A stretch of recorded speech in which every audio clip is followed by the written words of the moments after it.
NDA கூட்டணி ஆட்சி அமைத்தால் தமிழகத்தில் மும்மொழி கொள்கை செயல்படுத்தப்படும் என தேர்தல் பிரச்சாரத்துக்கு வந்து அறிவிக்கும் துணிச்சல் பாஜகவில் யாருக்கு இருக்கிறது என காண ஆவலாக உள்ளேன் என முதல்வர் ஸ்டாலின் கூறியுள்ளார். காமராஜருக்கு மெரினாவில் இடம் கேட்டபோது முதல்வராக இருந்து இறந்தால்தான் இடம் கொடுக்க முடியும் என கருணாநிதி கூறினார். காமராஜருக்கு ஒரு நியாயம், கருணாநிதிக்கு ஒரு நியாயமா என அதிமுக பொதுச் செயலாளர் பழனிசாமி கேள்வி எழுப்பியுள்ளார்.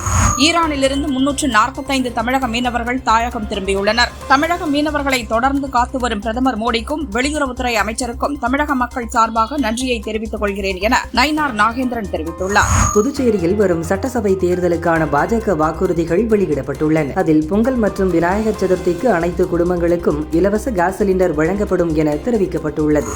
பதவிக்காக நான் போட்டியிடவில்லை.